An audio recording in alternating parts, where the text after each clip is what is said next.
Market में members bloodbath start हो चुका है।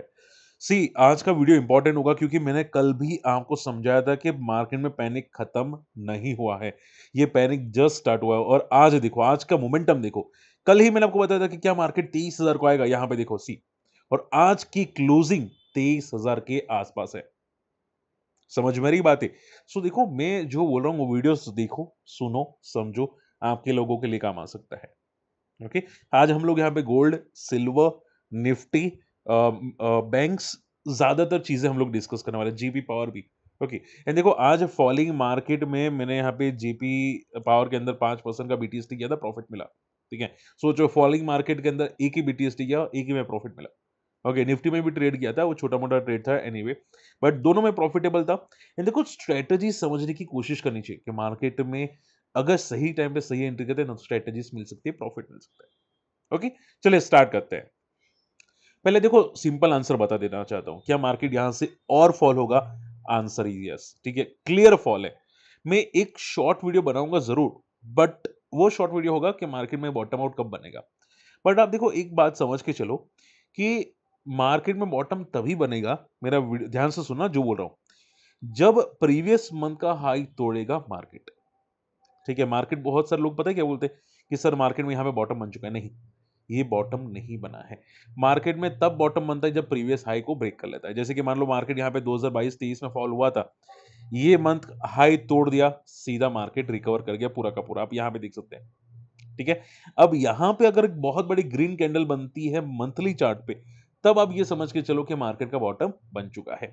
इसके अलावा अगर आप 2016 में डिमोनेटाइज ने आपने देखा होगा, तो उस टाइम में भी ऐसे ही हुआ था, मार्केट ने बॉटम बनाया था लगातार, और नेक्स्ट मंथ के अंदर बहुत तगड़ा रिकवर हुआ था, और फिर मार्केट आप देखोगे काफी ऊपर जाता हुआ दिखाई दिया।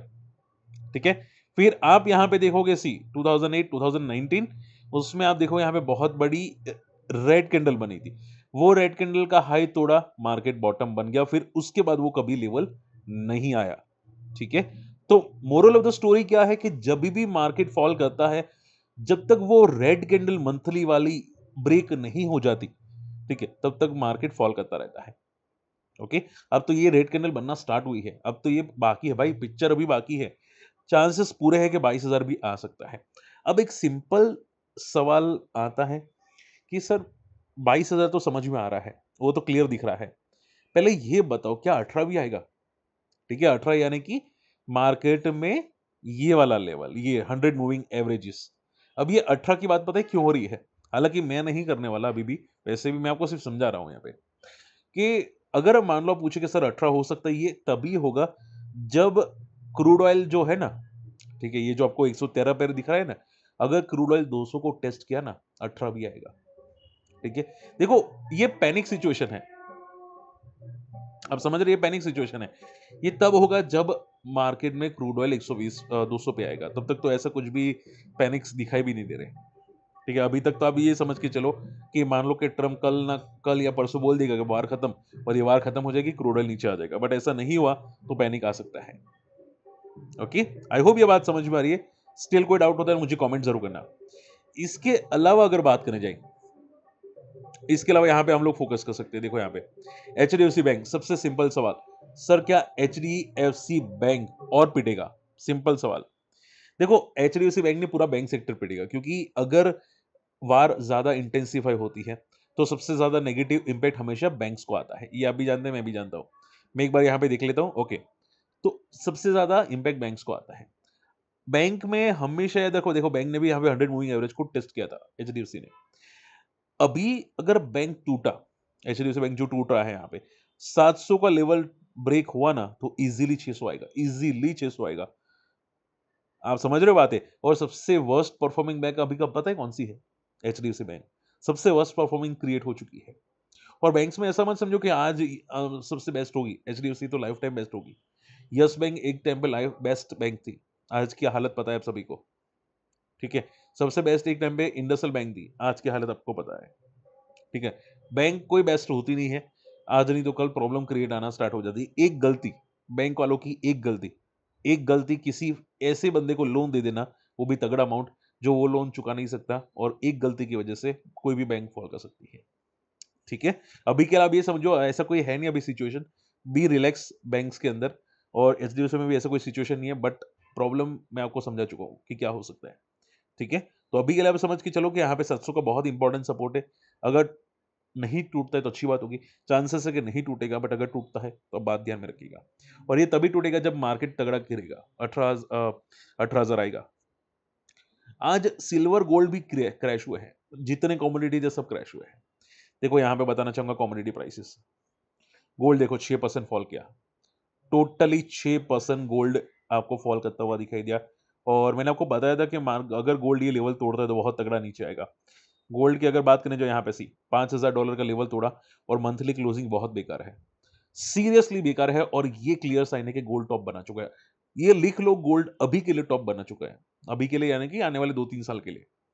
ठीक है, तो ये हमेशा बोलता हूँ कि रेड कैंडल होती है ना जब भी, तब आप ये समझ के चलो कि बहुत बड़ा क्रैश दिखाई दे रहा है गोल्ड के अंदर। अब यहां से गोल्ड और गिरेगा।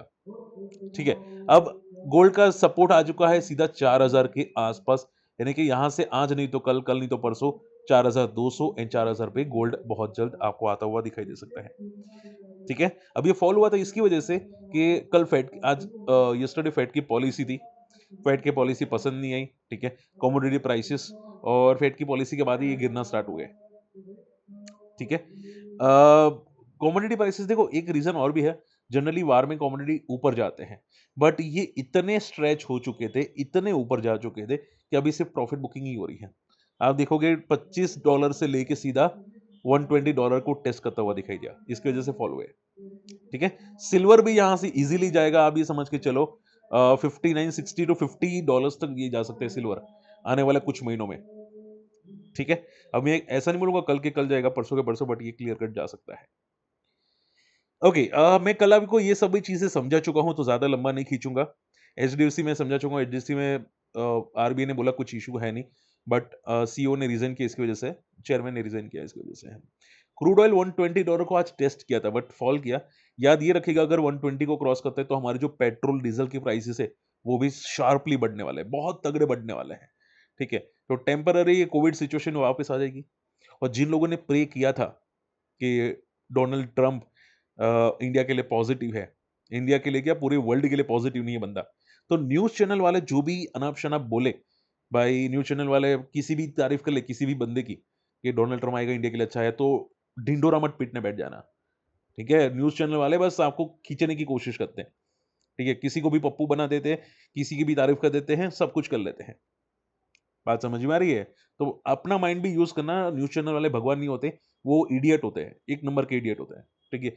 वो तो मार्केटिंग के लिए कुछ भी बोल सकते हैं, गधे को भी बाप बोल सकते हैं, वो बंदे ऐसे हैं, ठीक है? चलिए, इसके अलावा अगर बात करनी जाए, देखो अब ध्यान से सुनना, जब तक मार्केट वीक है ना, फाइनेंस बैंकिंग जो कंपनीज होंगी ना, एनबीएफसी बैंक्स, उनके लिए सबसे नेगेटिव है, क्योंकि क्या है कि जॉब्स, छोटे मोटे एसएमईज, उनके लिए बहुत तगड़ी इंपैक्ट होगी आगे जाके अगर ये नेगेटिव रहता है। ठीक है, एक्सपोर्ट में इंपोर्ट होगी, प्रॉब्लम होगी, एंड लोन देना, ठीक है, अब उनके लिए प्रॉब्लम हो जाएगी क्योंकि एनपीएस बढ़ेंगे। सो थोड़ा कॉशियस रहना, ऑटो सेक्टर्स में भी कॉशियस रहना, क्योंकि ज्यादातर अभी पिटाई होना स्टार्ट हो चुकी है। सो बैंक्स, ऑटो सेक्टर्स दोनों सबसे पहले फॉल करने के लिए रेडी हो जाएंगे, और एचपीसीएल बीपीसीएल भी, क्योंकि अगर गवर्नमेंट प्राइस नहीं बढ़ाती है तो सबसे ज्यादा बोझ जो आएगा वो एचपीसीएल बीपीसीएल पे होगा। ठीक है, क्योंकि अभी क्या है, मार्जिन इनके कम होना स्टार्ट हो जाएंगे पेट्रोल डीजल की वजह से, क्योंकि अभी क्रूड ऑयल तो 120 पे पहुंच चुका है, बट पेट्रोल के प्राइस सेम है। तो एक लिमिट आएगी जब ये लोग भी हैंडल नहीं कर पाएंगे, और वो लिमिट के बाद पेट्रोल डीजल के प्राइसेस बढ़ेंगे। ठीक है, सो बी केयरफुल अभी के लिए, और ये दोनों कंपनी में थोड़ा कॉशियस रहना। हाँ, वार खत्म हो जाएगी तो ये दोनों कंपनी के लिए पॉजिटिव आना स्टार्ट होगा। तो आप पूछेंगे सर ये दोनों कंपनी कब पॉजिटिव होंगी? वार जैसे ही खत्म होगी, ये दोनों कंपनी के लिए पॉजिटिव सिचुएशन क्रिएट हो जाएगी, सबसे बेस्ट कंपनी होगी फिर वार खत्म होने के बाद। Okay, last not the least, JP power, सबसे इंपॉर्टेंट सवाल, सर जेपी एसोसिएट क्या डीलिस्ट हो चुका है? आंसर यस, डीलिस्ट हो चुका है या होने वाला है, आप मुझे कमेंट कीजिएगा, बट यस, डीलिस्ट की बात पूरी की पूरी यहाँ पे सच है। ठीक है, और जिनके पास भी यहाँ पे टाटा जीपी एसोसिएट्स की कंपनी के प्राइस है, भाई उनको कोई कुछ नहीं मिलने वाला। ठीक है, आप देखोगे यहाँ पे उनकी वैल्यू जीरो हो जाएगी। और देखो ये आर्टिकल मैंने पढ़ा है, इनकी एक्चुअल जो रिपोर्ट आई थी वो मैंने पढ़ी है, और रिपोर्ट में क्लियर कट बोला है कि एग्जिस्टिंग शेयर होल्डर को कुछ भी नहीं मिलने वाला है। ठीक है, उनके लिए सब कुछ जीरो है और ये कंपनी डीलिस्ट हो जाएगी, शेयर होल्डर को कुछ भी नहीं मिलने वाला। ठीक है, अब इसके लिए ज्यादा बेनिफिट किसको बेनिफिट हुआ? जेपी पावर को, क्योंकि सबसे इनकी रेपुटेशन को प्रॉब्लम क्रिएट कर रहा था। प्लस जेपी पावर ने एक बार आई थिंक गारंटी दी थी, बैंक गारंटी दी थी एसबीआई को जेपी एसोसिएट्स के लिए, और वो अभी पूरा का पूरा टेक ओवर हो चुका है। तो जेपी एसोसिएट्स का जो प्रॉब्लम था वो इस पे खत्म हो चुका है। ठीक है, तो जेपी पावर एकदम क्लियर हो चुका है, इस पे कोई डेट ज्यादा टेंशन वाली बात नहीं है, और जेपी पावर एकदम क्लियर है, क्लीन चिट है। सो इसकी वजह से भागता हुआ दिखाई दिया है।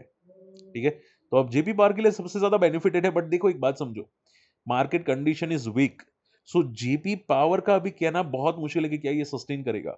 बट हाँ, अभी के लिए बहुत ही best and win win situation है जेपी पावर के लिए। ठीक है, सो होप आज का वीडियो समझ में पसंद है। स्टिल कोई डाउट है तो मुझे कमेंट कीजिएगा, और हमारी कम्युनिटी में आना चाहते हैं, बहुत सारे लोग होते हैं, काफी चीजें हम लोग डिस्कस करते रहते हैं, सीखते रहते हैं, तो आप हमारे लिंक से अकाउंट ओपन कीजिएगा। अकाउंट ओपनिंग की लिंक आपको वीडियो के डिस्क्रिप्शन कमेंट्स में मिल जाएगी। मिलते हैं अगली वीडियो में, बाय।